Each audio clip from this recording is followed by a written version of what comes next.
Dos negócios no Paraguai. O André, ele é empreendedor, educador financeiro, comunicador e investidor brasileiro. Atua há anos no setor de tecnologia, telecomunicações, segurança digital, na parte também de criptomoedas também, planejamento burocrático e redução de impostos e estruturação aqui no Paraguai. O André, ele está com um projeto muito interessante, porque o André, ele não precisaria estar procurando mais um problema para ele, mas só que como todo um empreendedor, simplesmente você tem aquela. Você sente um pouco que ainda precisa de mais, ainda não é o momento de eu parar. Ele já poderia estar muito bem lá na sua casa em Miami, né, isso, André? Mais tranquilo. Mas quando eu apresentei a ideia do Paraguai para ele, e para minha surpresa, aí eu tô vendo o André, criou uma página no Instagram, tinha o quê? Uns 50 mil seguidores? Em menos de. Quando eu comecei, eu tava com abri 620 e poucos seguidores. Ah. E aí comecei a vir para o Paraguai em setembro, 2 meses depois que eu abri meu Instagram, ele estava fechado. Hoje a gente deve estar batendo 160 de hoje para amanhã, tá? Mais de 159. E tem feito um trabalho aí bem legal. A gente vai falar um pouco sobre isso. E aí ele começou a falar do Paraguai e começou a direcionar principalmente para os grandes empresários. Porque o André, ele é um grande empresário. Ele atingiu o topo máximo. Só que o Brasil, ele está numa situação um pouco mais delicada. E o Paraguai, com as várias oportunidades, ele viu que aqui ainda é um papel em branco ainda, que está para desenvolver muitas coisas, principalmente no setor dele de telecomunicações. E ele vai fazer uma apresentação que é bem interessante. E vários de vocês que irão passar por isso, e vocês poderão saber. Porque quando você tem um caminho, tem uma direção, é muito mais fácil do que você tentar procurar às cegas como resolver certos problemas. Então vou deixar aqui a palavra com o André. Perfeito, André? Perfeito, gente. Bom dia a todos aí. Queria agradecer a Alan o convite e agradecer também porque vocês vão entender durante a apresentação o porquê eu vim. Foi o Alan, ele já falou sobre isso, mas vocês vão entender todo o motivo e todo o contexto, né? Quem aqui é a primeira vez que está saindo do Brasil? Só para eu saber. Beleza. Outras pessoas já saíram do Brasil outras vezes, mas temos aí algumas poucas pessoas que fazem a primeira saída do Brasil. E quando a gente faz essas primeiras saídas do Brasil é que a gente começa a entender como é que funciona, né, o mundo, como que funcionam as coisas. E principalmente essa questão tributária. Eu coloquei uma frase bem chamativa ali, que não é sobre pagar menos imposto, é sobre parar de destruir valor. Todo mundo aqui sabe que imposto é roubo, né? Alguém pensa diferente? A maioria dos empresários, como eu tenho 49 anos, acabei de fazer agora no dia 20 de janeiro, e comecei a minha primeira empresa com 16 para 17 anos. Fui emancipado pelos meus pais, e comecei meu primeiro negócio ali de CNPJ, porque eu já fazia negócios antes, né? Seja vendendo picolé, seja limpando um quintal, vendendo algodão doce. Eu fiz de várias coisas na vida. Comecei a empreender desde cedo. Mas com CNPJ desde os 16, 17 anos, então já tenho aí um tempo já trabalhando. E eu sei que muitos de vocês aqui também são dessa mesma vibe, porque para estar aqui no Paraguai, num sábado, início de ano, para ouvir outras pessoas, é porque são pessoas também disruptivas, são pessoas também que estão buscando algo diferente, não são pessoas acomodadas. E como vocês, o que realmente a gente começa a visualizar quando a gente começa a empreender é o peso do Estado dentro da empresa, né? Dentro das nossas finanças. E eu venho de um setor que é um setor de telecomunicações, um setor de internet. Todo mundo aqui tem internet em casa, mas eu queria saber quem é que tem internet aqui de provedor de internet em casa, ou de empresa de telecomunicação. Quem tiver provedor de internet, levanta a mão para eu ver. A gente está aqui com... Deixa a mão levantada só para poder ter uma ideia aqui. poucas pessoas, não, a gente não chegou a 50% aqui não, acho que uns 25%, 30%. Mas os provedores de internet no Brasil, eles representam hoje mais de 60% da internet brasileira. E a gente tem um setor que ele é bem informal, né? Tem muitos técnicos de telecomunicação que saíram e montaram suas empresas e virou um empreendedor, mas é um setor que atende 60%, atende principalmente aquela cidade menorzinha no Brasil que não tem uma infraestrutura tão grande. E aí, esses profissionais, eles não conseguem pagar imposto, eles não conseguem, às vezes, ter um funcionário registrado.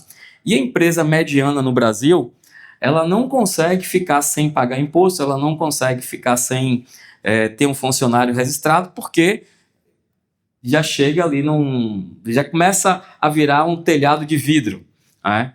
E aí, aonde a gente começa a imaginar essa engenharia toda tributária, como é que a gente consegue manter um negócio no Brasil e economizar imposto.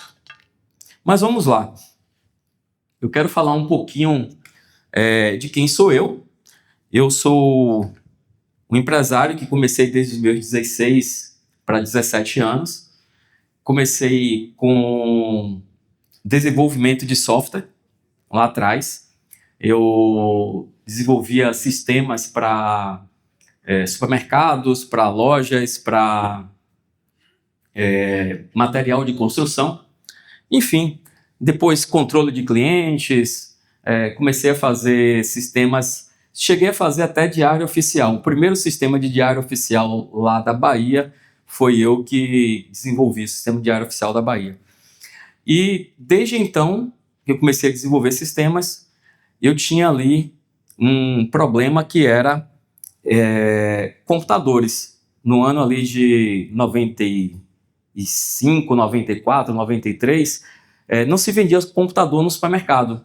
Computador, você ia numa loja de informática, comprava o computador, montava e você tinha ali o computador. E poucas pessoas, poucas empresas tinham um computador, né? Naquela época o XT, depois o 286, coisas que eu estou falando aqui que muita gente sabe que outras pessoas nem sabem, né? Tem um garotinho ali que deve ter a idade do meu filho que não sabe o que esse cara está falando de 286, XT, né? Enfim, eram as nomenclaturas que a gente tinha de computador antes. E por conta de eu desenvolver sistemas, eu precisava que as empresas tivessem um computador e tivessem também suas redes, tivessem impressora, enfim. Me abriu ali uma oportunidade de começar também a vender computador. E eu agreguei computador o meu negócio e comecei a vender também computador. Foi aí que eu descobri o Paraguai. Comecei a vir à cidade de Oeste para comprar processador, comprar HD, memória, né, e levar para Salvador. O restante a gente acabava comprando um monitor de uma fábrica de Manaus, depois de uma fábrica em São Paulo. Em Curitiba tinha uma Nilco Gabinetes, que a gente comprava os gabinetes com a fonte e comprava o teclado também, mouse, e aí saía montando ali o computador e entregava para os clientes computador, sistema e rede. Então, daí veio a internet. Vários clientes que precisavam que o sistema funcionasse em outras unidades, né? Tinham as filiais, e aí veio a internet. E eu montei um provedor de internet para poder começar a atender os clientes que eu já atendia com sistemas, que eu já vendia computador. E o negócio foi crescendo e tomando uma proporção.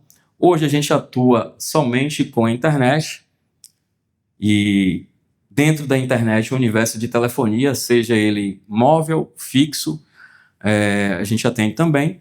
E VPNs, que é como eu cheguei aqui no Paraguai. A gente vai... Estou falando um pouco disso para vocês entenderem o contexto e ver toda a evolução que aconteceu comigo nesse ponto. Vamos lá. Quando a empresa já estava bem no auge, e eu já me programando para, em mais ou menos 2017, mudar para os Estados Unidos. Acabou que eu acabei expandindo a empresa para a Colômbia. Em 2017 eu tinha a intenção de ir para os Estados Unidos e mudar para os Estados Unidos. Surgiu a oportunidade, eu fui para a Colômbia, comecei a expandir a empresa na Colômbia e entender também o sistema tributário ali da Colômbia. Nesse meio tempo, em 2019 para 2020, nós tivemos a pandemia. Tivemos a pandemia. Eu já tinha uma casa nos Estados Unidos e eu disse, vou mudar para os Estados Unidos porque o mundo vai acabar. Eu lá na Bahia, a Bahia é governada pelo PT. Quantos aqui estão aqui que votaram no PT?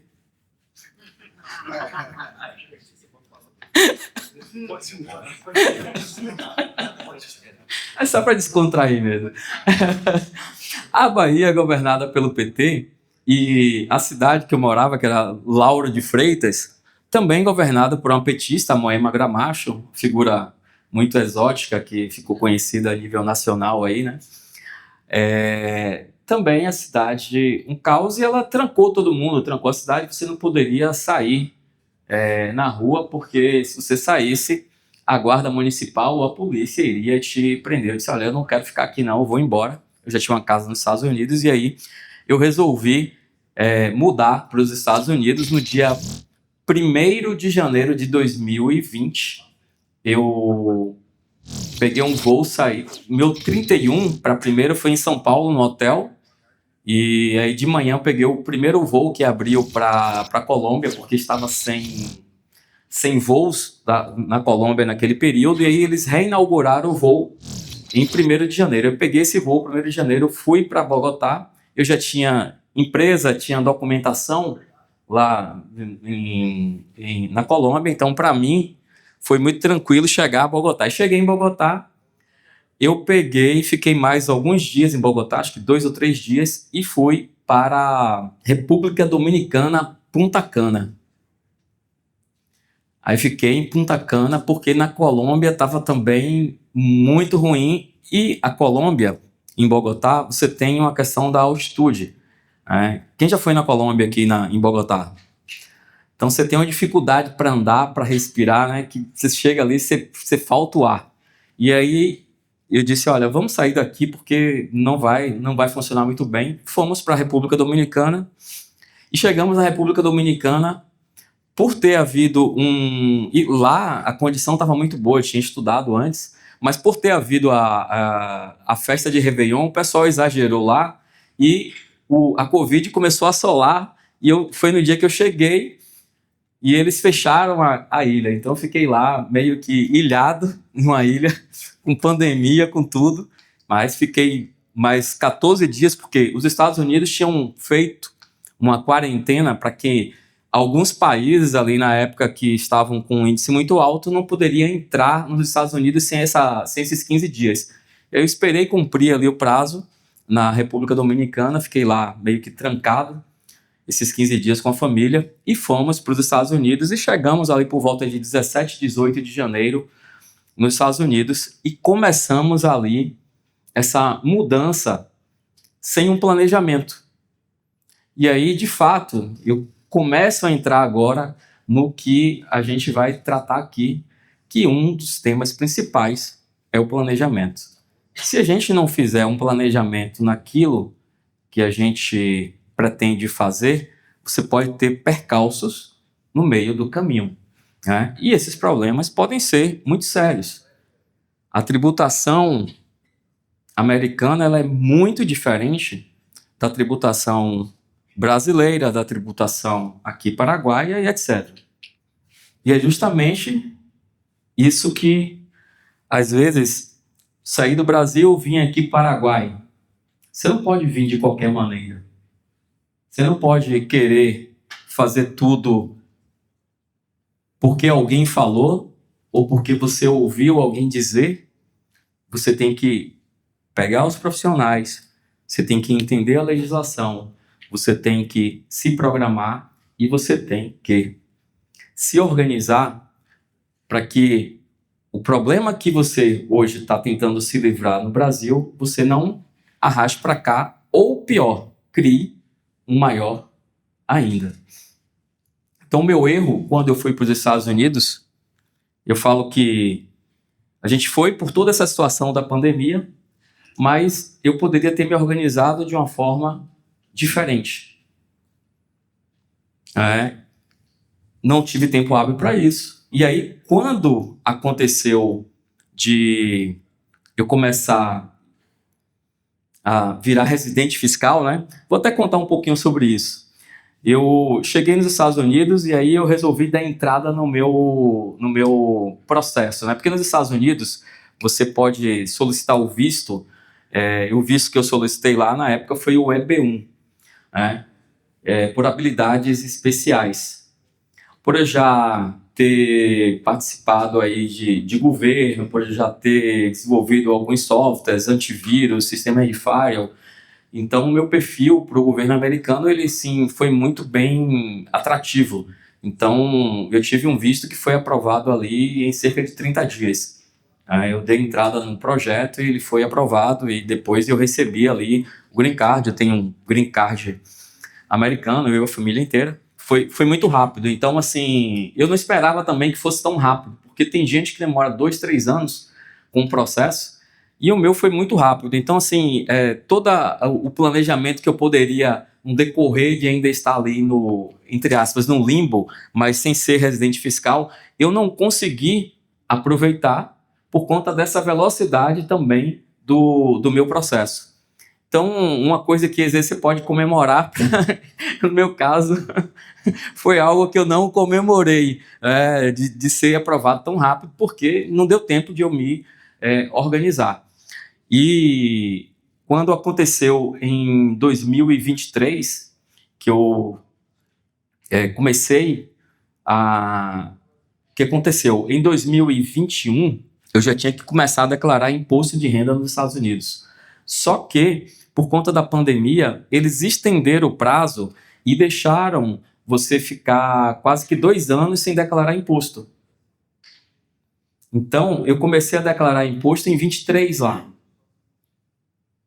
Retroativos, e aí eu fui organizar a empresa, fazer eleição fiscal, mandar a empresa para Delaware, fazer uma série de arranjos, porque o meu imposto, para vocês terem ideia, o meu imposto nos Estados Unidos, esse primeiro ano, ficou em $1 milhão e 50 mil. Por quê? Justamente por conta disso aqui, de faturamento. Nos Estados Unidos, o faturamento da empresa que você tem fora dos Estados Unidos, ele acompanha, ele desce para a sua pessoa física. Se a empresa deu lucro, esse lucro ele é tributado. E aí, no Brasil, a gente faz o quê para não pagar imposto? O que a gente faz com a empresa para não pagar imposto? Deixa ela dar lucro e faz o quê? Faz a retirada de quê? Dividendos, não é isso? Você recebe pro labore na sua empresa ou você faz a retirada com dividendos? Retirada com dividendos, não é assim que todo mundo faz? Por quê? Porque você não paga imposto. A partir desse ano é diferente, mas até o ano passado era assim. E nos Estados Unidos, quando a empresa dá lucro, o que é que acontece? Esse lucro da empresa, ele é descarregado na pessoa física. Então, eu tive que estudar muito a tributação americana, contratei alguns especialistas para conseguir pagar somente $50 mil de imposto. Conseguimos reduzir ali mais de $1 milhão nos impostos que eu tinha a pagar.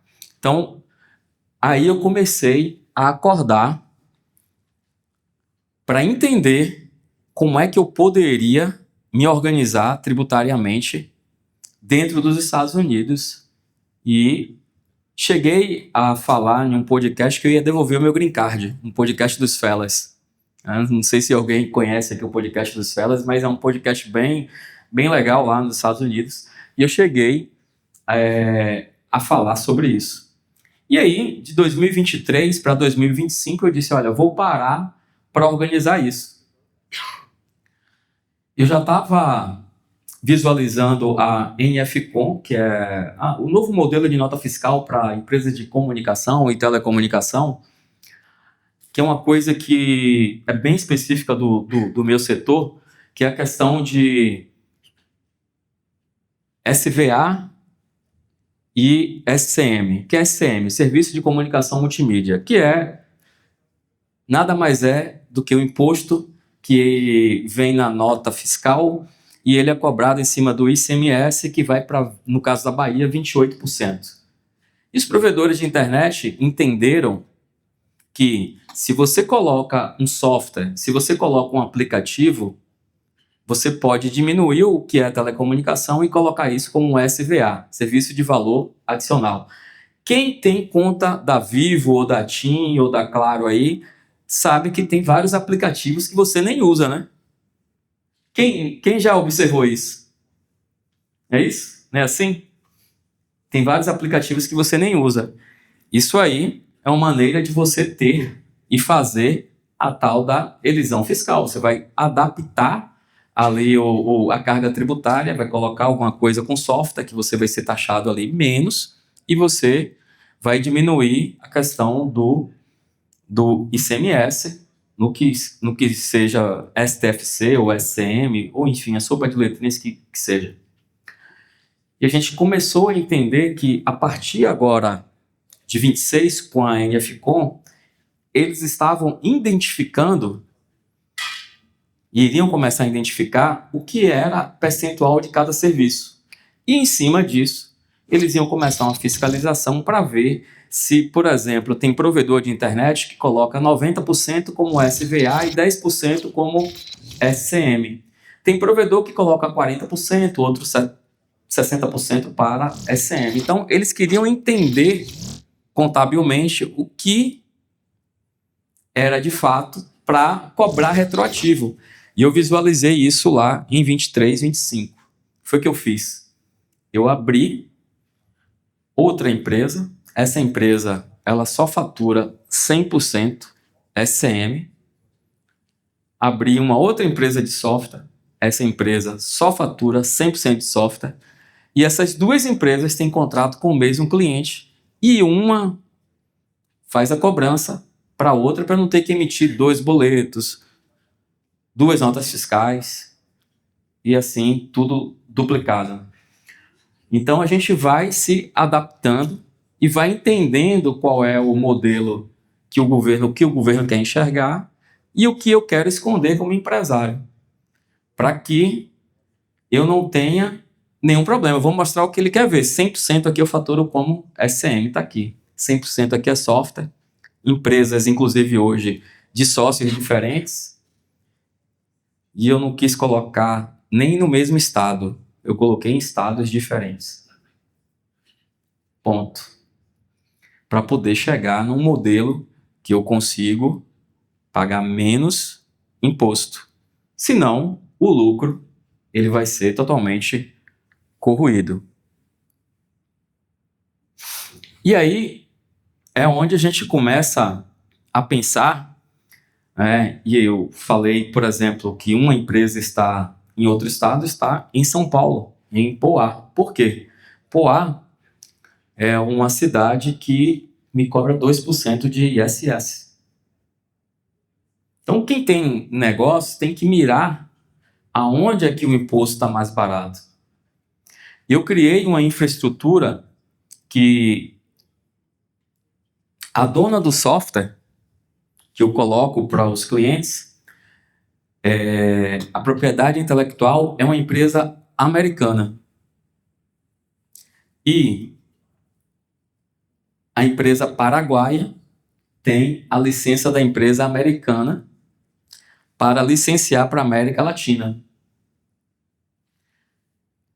A empresa brasileira tem um contrato com a empresa paraguaia para vender no Brasil. O que acontece?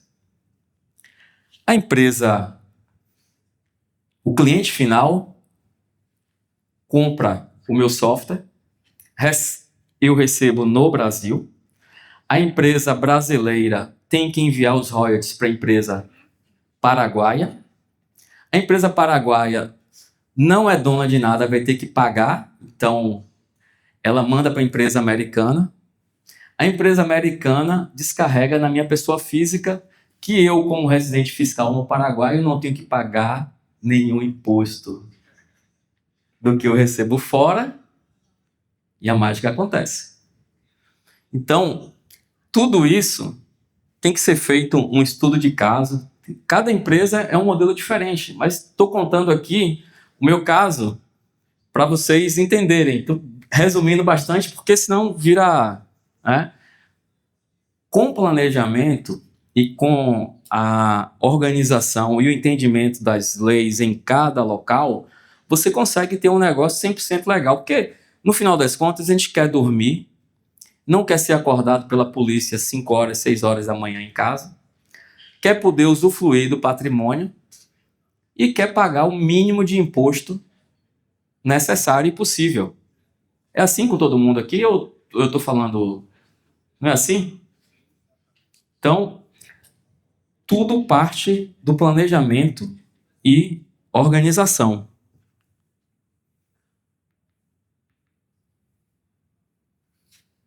E aí veio a questão do Paraguai, né? Eu entendi que o Paraguai, ele é territorial. Ele cobra imposto somente do que você faz aqui dentro. Se você faz fora, se você recebe de fora, ele não cobra. Cripto, ele não taxa. E aí, tem a questão também da herança. Não existe imposto de herança também. Então, assim, tem várias coisas que hoje no Paraguai são bem interessantes para quem busca uma proteção patrimonial, quem tem um patrimônio, que pode ser feito por aqui, pode ser feito também por São Cristóvão e Neves, e através de uma fundação. Tudo depende do grau que você quer proteger e do grau de problemas que você tem, ou você quer evitar. Então, tem estruturas que dá para se organizar, pode ser no Panamá, pode ser El Salvador, mas Paraguai, para a maioria das pessoas, resolve. Você consegue resolver e proteger o patrimônio também. E aí é onde a gente consegue, né, respirar como empresário. Porque a gente sai de um sufoco do Brasil, com uma carga, por exemplo, patronal de 34% na média, e desce para uma carga patronal aqui de 16,5%. Eu não sei, quantos de vocês pretendem montar negócios no Paraguai? Aqui você tem um salário mínimo que ele é um pouco mais alto do que o Brasil. Isso é interessante.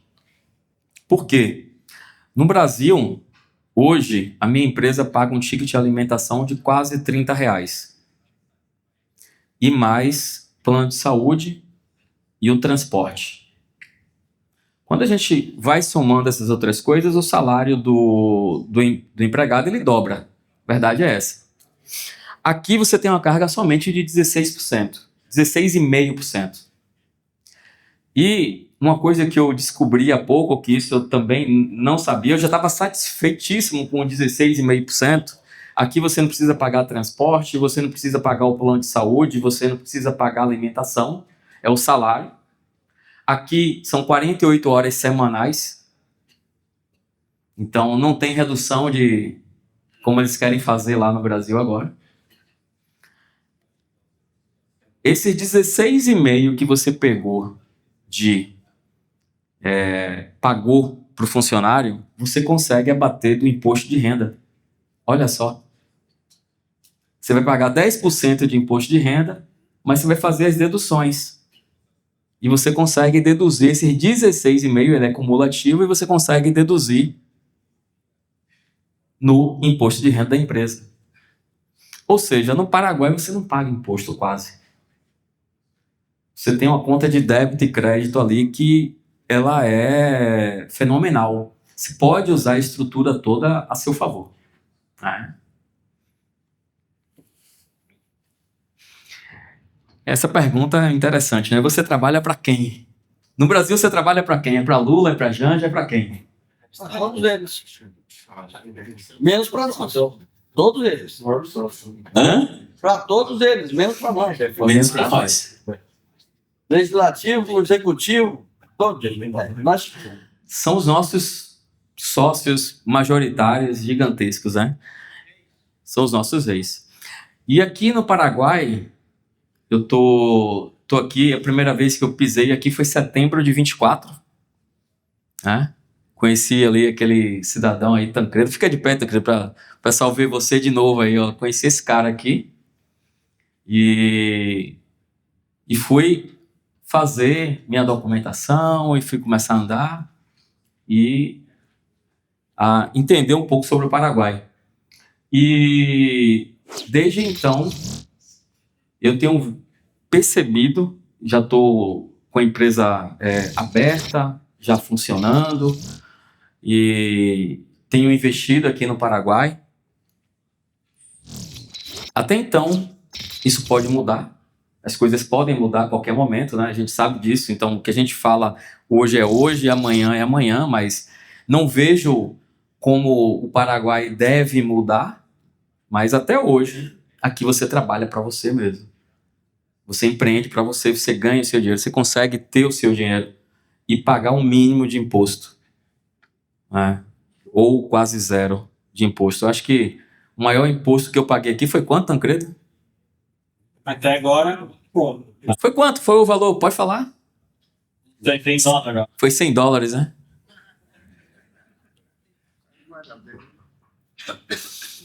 Entendeu? Então, assim, gente, é uma diferença, assim, absurda. A gente empreendeu, eu empreendo nos Estados Unidos também, tem um negócio lá. É uma diferença muito absurda quando você consegue triangular e fazer a coisa certa aqui no Paraguai. Eu fiz uma simulaçãozinha aqui, que eu vou passar para vocês, que essa simulação como para vocês entenderem os valores. De uma empresa de software que atua no Brasil, que vende no Brasil, a empresa aqui no Paraguai que faz o sanduíche. Esse modelo, quem inventou foi o Google, de sanduíche fiscal, tá? E a Nike faz isso muito bem, de uma outra forma, e cada empresa faz de uma forma. Quando você começa a estudar e a entender como é que funciona isso, aí você começa a pesquisar. Eu tenho hoje dentro da minha empresa no Brasil 2 contadoras. Minha filha se formou em Direito, foi trabalhar na Ernst Young. Quem conhece a Ernst Young? A Ernst Young é uma das Big Four. A minha filha hoje, ela atende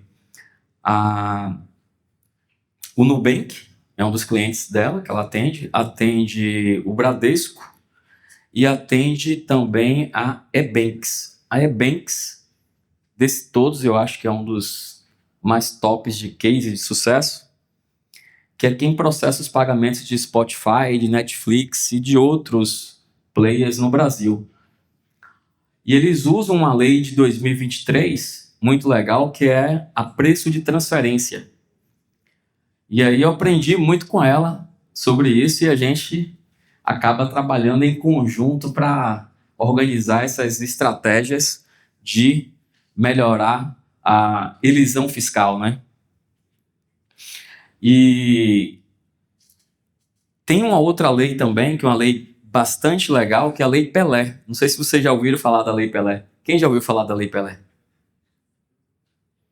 A Lei Pelé também é excelente para direito de imagem você conseguir tirar o dinheiro do Brasil com 0% de tributação também, né?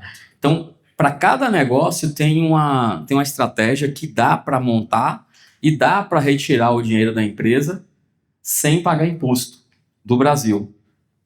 Porque se você vai para uma solução normal, sempre tem um imposto, sempre tem uma taxa, sempre tem alguma coisa que você tem que recolher. Mas quando você conhece como funciona o sistema, aí você usa o conhecimento a seu favor. Vamos lá, eu fiz umas colinhas aqui de números. Nesse caso, a gente vai fazer uma simulação aqui com uma empresa com faturamento de R$400 mil mensal, né? Para a gente poder ter uma ideia. Porque, como eu falei, uma empresa operando no Brasil, mas que ela detém somente o direito de comercializar aquele software no Brasil. Pode ser um software médico, pode ser um software, qualquer tipo de software. Então, eu tenho um negócio de venda de açaí. Pode ser um software para controlar o negócio do açaí. Não importa. Só tem que ser algo que realmente exista, que funcione, né? E que se alguém for verificar, tá ali. Mas tem que existir. Então, dá para organizar com software e dá para organizar de várias outras maneiras. O exemplo que eu estou usando aqui é software. Então, a empresa que está lá no Brasil, funciona em Poá, paga ali 2%, está no lucro real.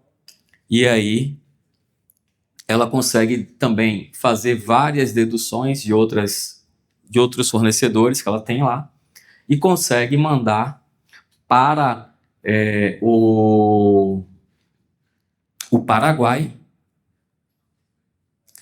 toda a parte de royalties. Então, aí a gente, como vai tributar lucro, o lucro ele é quase zero, aí a gente consegue ter ali uma tributação muito baixa, ela existe, mas ela vai ser bem reduzida, e consegue mandar para o Paraguai.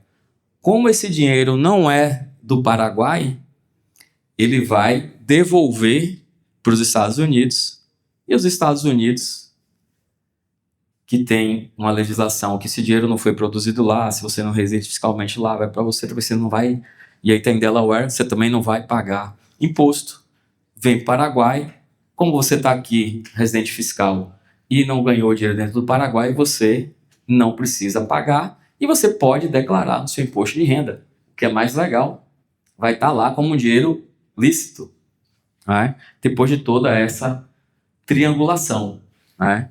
Que é Paraguai mais Delaware. Tributação inteligente. Deixa eu chegar nos números aqui para que vocês entendam, tá aqui. Então, uma empresa faturando 400 mil, faturamento anual em torno de 4,8 milhões, só para a gente acompanhar os números. Mesmo com planejamento, hoje a carga efetiva gira em torno de 34%, considerando o imposto de renda de pessoa jurídica, o CSLL, o PIS, o COFINS, o ISS e os efeitos das novas regras. Eu tenho um contador aqui que não me deixa, não me deixa mentir. Estamos aí 34%.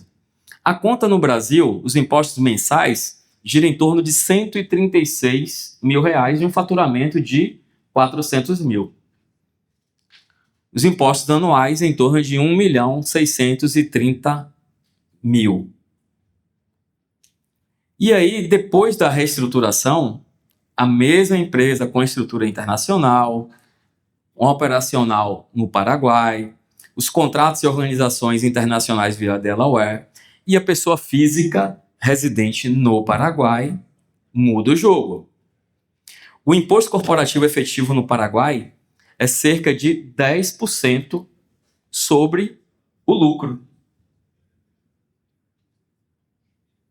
E a gente consegue ainda bater folha. Então você pode ter funcionários aqui trabalhando para aquele projeto que está lá no Brasil. Inclusive, a gente está até contratando alguns funcionários, a gente vai estar... Eu coloquei anúncio no LinkedIn, já consegui encontrar gente... E a gente está com alguns anúncios aí para trazer mais gente, porque a minha carga horária aqui é maior, meu imposto é menor e eu ainda vou me beneficiar mais um pouco sobre o lucro, porque eu ia deixar uma margem aqui, agora já não vou nem mais deixar.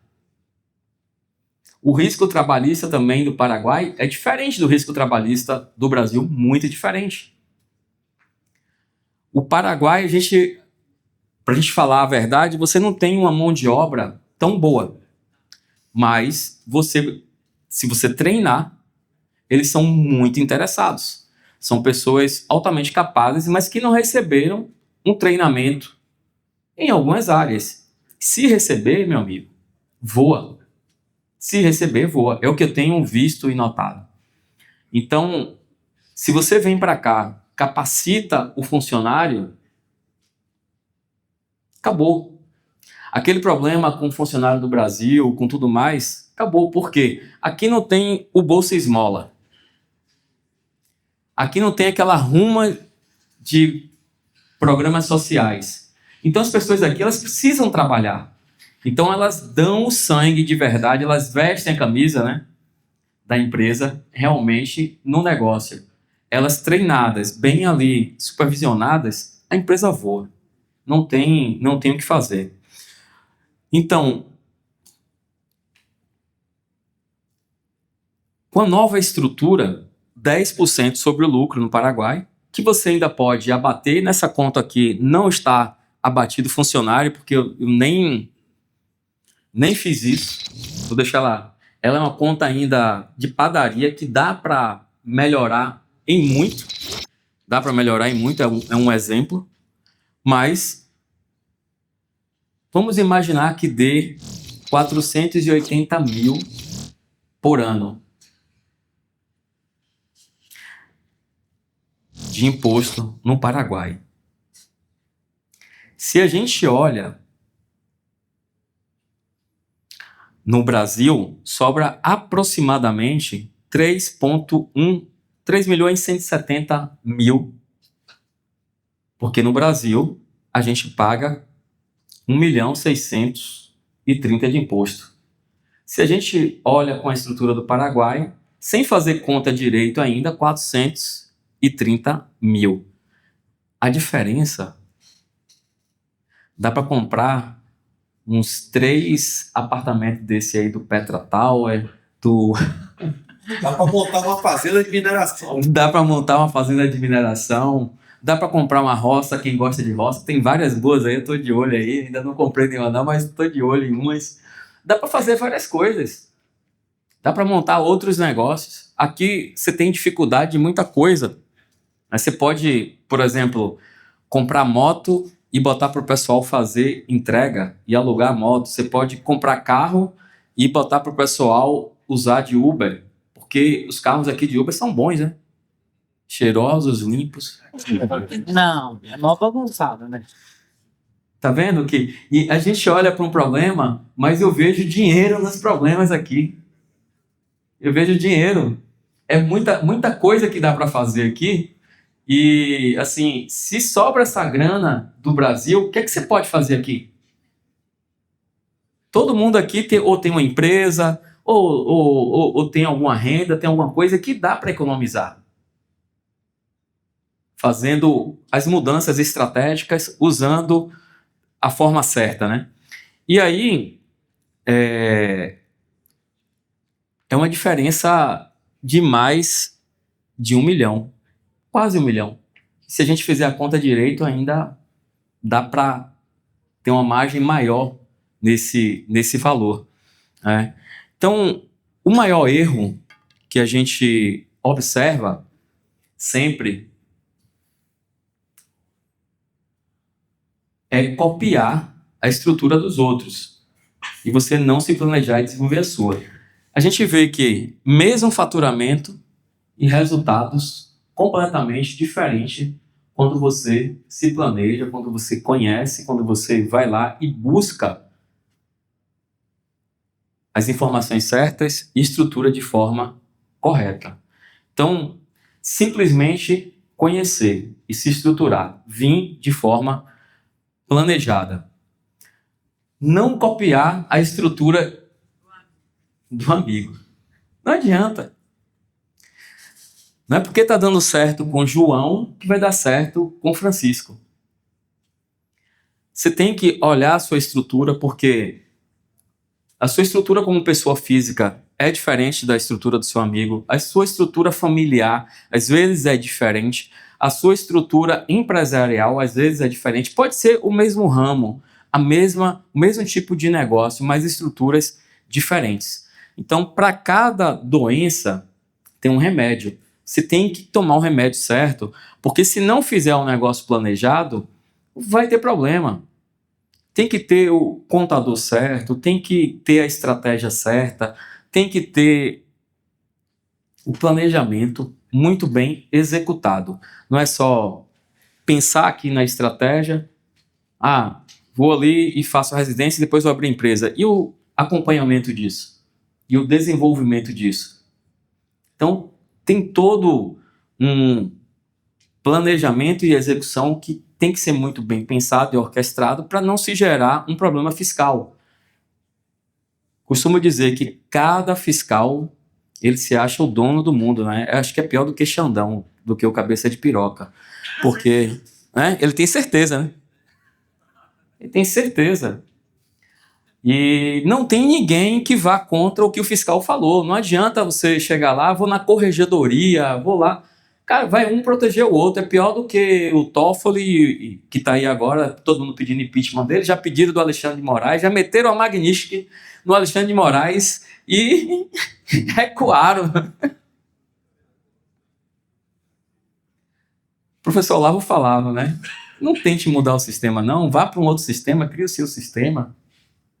E a gente tem que entender essas coisas, fazer o planejamento legal para que a gente não venha cair na mão de um fiscal que entende que você está errado e vá te prejudicar. Então tem que ser muito bem executado, né? Tem que estar tudo bem documentado para que a coisa flua.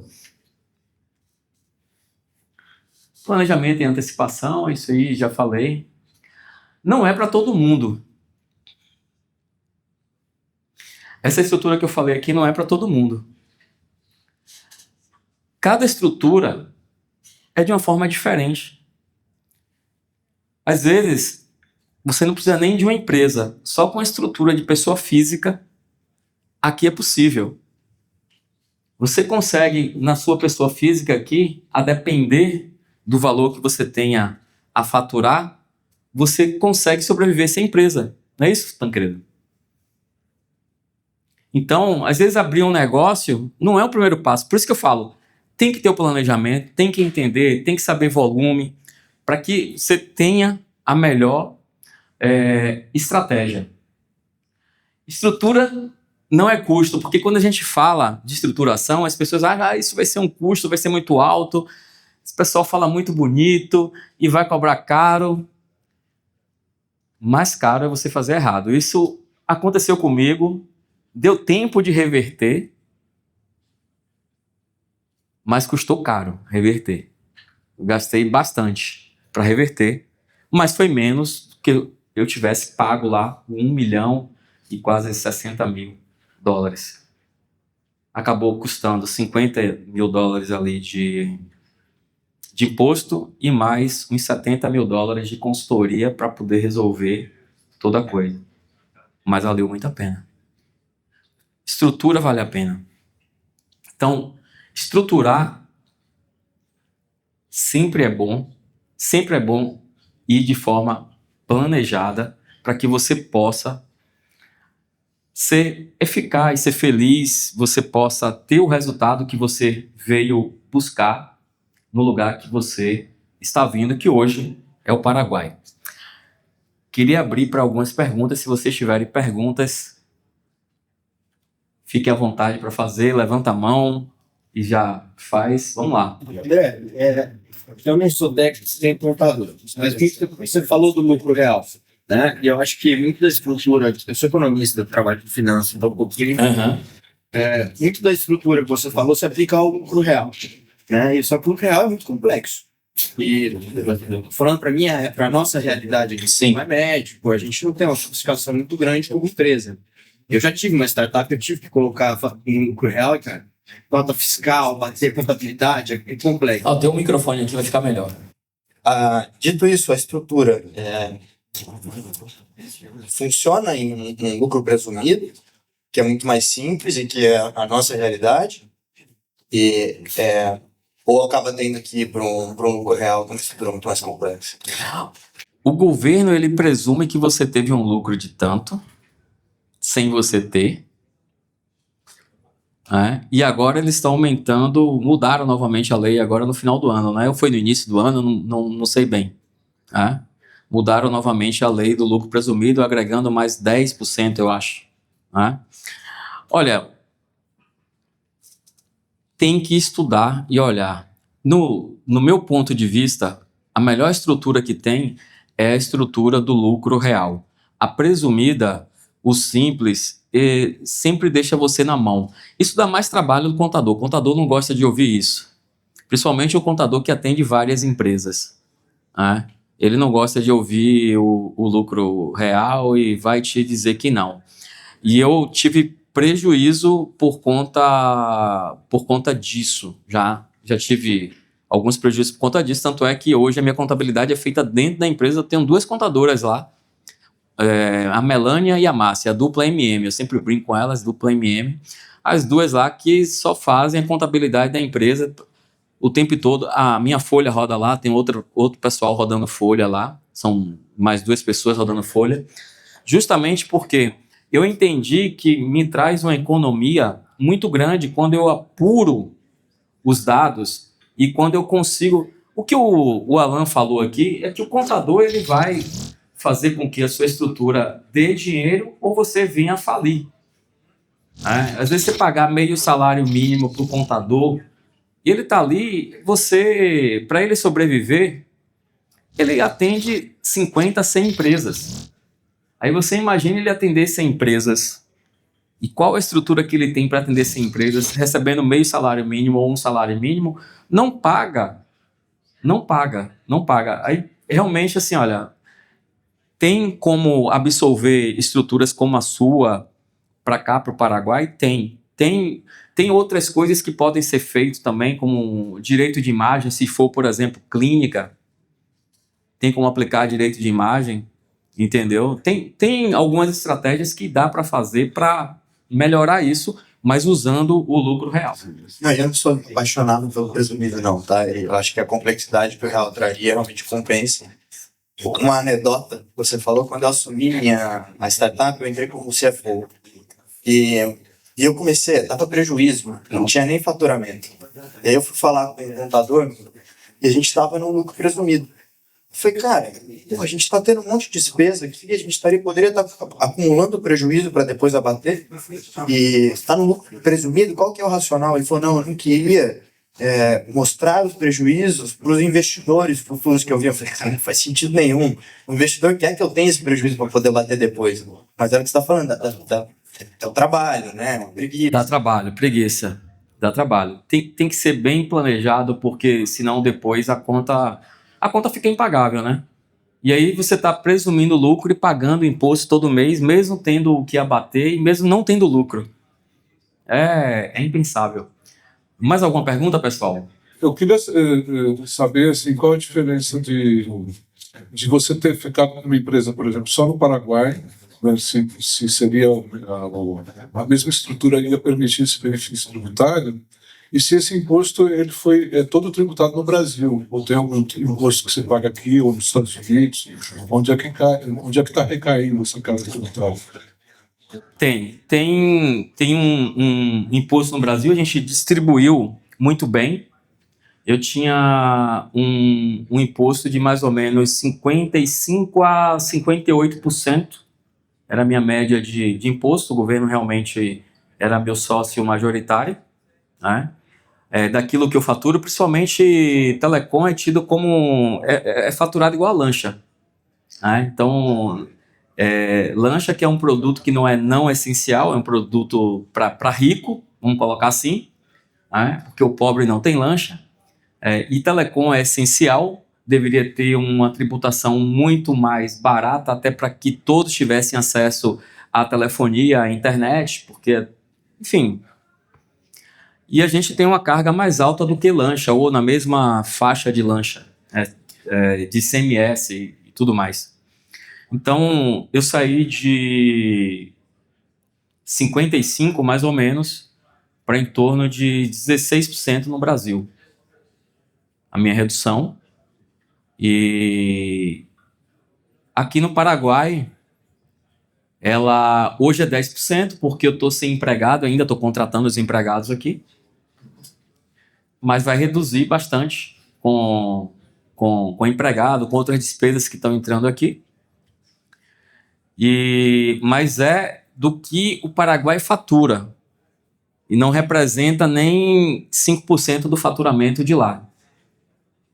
O restante hoje entra como lucro para a pessoa física. Então, eu mais que dupliquei minha retirada com essa estratégia. E com um custo assim, muito baixo. Porque a empresa já existe nos Estados Unidos, já está lá. Aqui, a manutenção empresarial ela é baixa. Tem um escritório que ele custa $2.000 por mês, não é muita coisa. E eu consigo abater também do imposto. Então, uma estrutura que está sendo usada e que agora vai abrigar empregados e tal, e que a gente consegue otimizar os impostos. Para vocês terem ideia, como a gente vai ter aqui uma operação que a gente vai começar a montar de internet e data center, eu acabei de comprar um andar aqui no Petra, que vai construir aqui do lado do passeio. Comprei um andar para justamente ser os escritórios da empresa, vai ser aí no Petra. Então, esse dinheiro eu já começo a bater também dos impostos. Então, a conta aqui, ela consegue fechar e você consegue aproveitar os benefícios, né? E que é muito diferente da nossa realidade brasileira. O Brasil é muito bom para fazer caixa.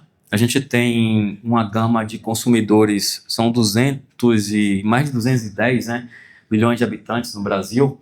A gente está numa área que é Bahia, lá, a gente atende Bahia, atende outras regiões do país também. E a gente atende muita gente. Então, o Brasil ele consegue gerar uma riqueza muito grande. Todos nós aqui usufruímos dessa riqueza. O Brasil já foi mais rico que a China, alguns anos atrás, mas foi mal administrado. Muito mal administrado. A realidade é essa. E aí a gente tem problema de administração no Brasil, gera toda essa carga, esse descontrole, se gasta mais do que se arrecada, e aí para resolver o problema cria-se uma nova arrecadação, forma de arrecadar, e a gente fica nessa bola de neve, o real desvalorizando. Eu não preciso explicar nada disso para vocês, acho que todos vocês entendem muito bem isso. É a realidade. Enfim, se vocês não me seguem no Instagram, eu tenho lá o @André Sem Fronteiras no Instagram. E eu posto sempre comentários, falo um pouquinho de política, eu não sou de ferro, falo de Paraguai, posto um pouco da minha vida ali, aqui, viajando com a família e tal. Comecei a fazer a rede social mais nesse sentido e tem dado certo, enfim. E aqui no Paraguai, além de estar desenvolvendo esses negócios, eu estou auxiliando alguns empresários a vir para cá, a montar a estrutura, a fazer o planejamento. Então, se vocês quiserem conversar comigo sobre isso, fique à vontade. Vou ficar mais um pouco aqui, depois eu estou de saída, que eu tenho um almoço com o empresário, ele está vindo do Brasil para cá, no Brasil ele tem 204 academias. E aí vai montar a rede dele aqui também e a gente vai ver algumas coisas hoje. E tem vindo muita gente. Tem vindo muita gente. Tem mais alguém para alguma pergunta para a gente finalizar? Não? Então é isso aí. Muito obrigado. Obrigado, Alan.